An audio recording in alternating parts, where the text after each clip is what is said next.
Right, this is the first steam engine that I've run in 2012. This is a 1949-1950 Mamod SE2 with brass flywheel, long engine frame, and just going to give it a try. It's the first time I've ever steamed this one since I purchased it late last year. Priming a little bit, like you normally do, so you can just bear with me while I just soak up a little bit of the extra water.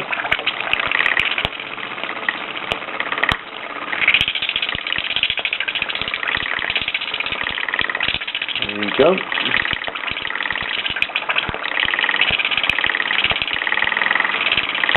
I tend to find that these early post-war SE2s do tend to prime quite easily.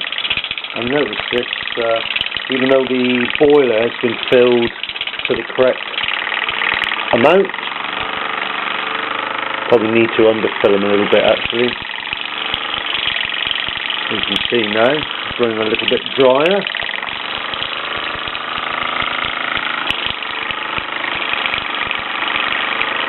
Just let it soak that up for a moment.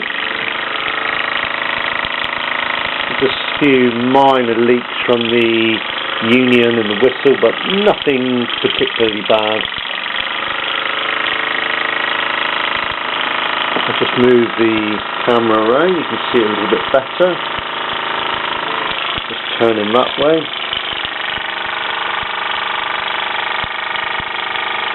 Put a little bit more light on it even as well.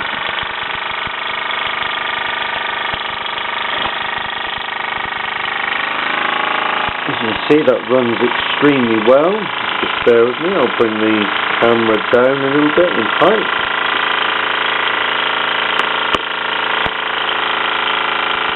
And there you have it. It's running extremely well, very smooth, very quiet. This obviously has a brass flywheel, which was discontinued around about 1953, due to the expense, I think, more than anything else. This is running on a 3-wick burner. And say it's an entirely original condition. I'll just move the camera up. A fine plume of steam coming from the locomotive style chimney. And I'll just bring them around. And this one hopefully will be at Steam Toys in Action in February, later this year. It seems to be performing exceptionally well.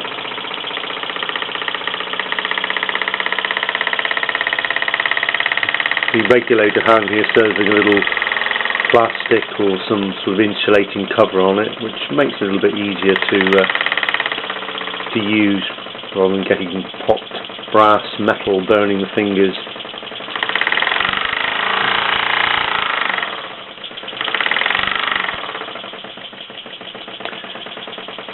Throttle that one back,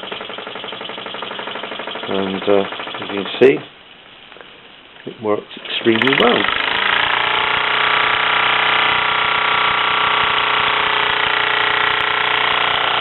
Just turn a little bit this way.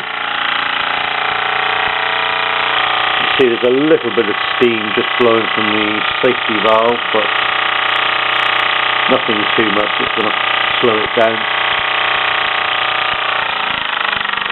Consider an engine of this age now is, over 60 years old, still working beautifully. I think this regulator is a little bit on the loose side, but we'll do a little bit of work on that.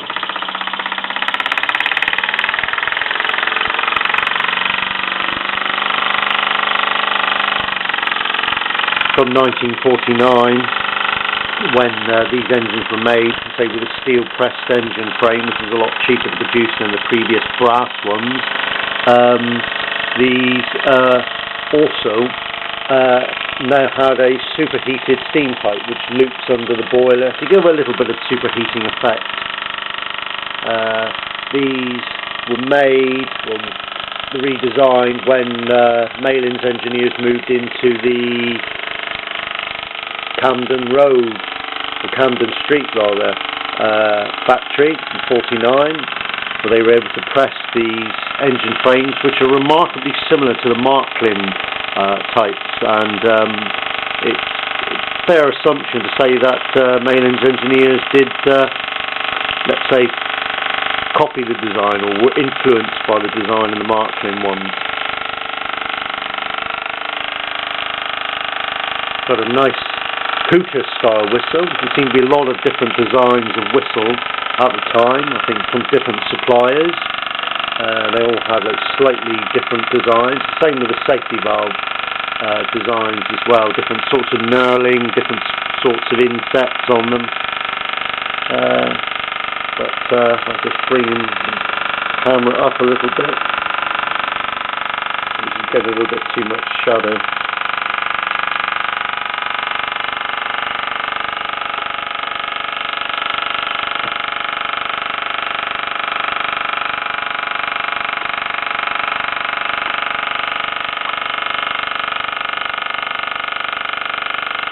So there you have it, a 1949 Mamod SE2, running for the first time since I've had it. This was bought from Mike Cook in Coventry, and it works exceedingly well. I don't know whether the whistle does work, we'll give it a try. Yeah, the whistle does work.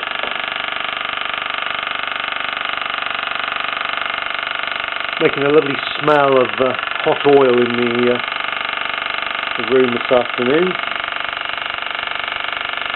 Because I do tend to cover the engines, wipe them over with oil when they're not being used. It just protects the metal, certainly protects the steel parts.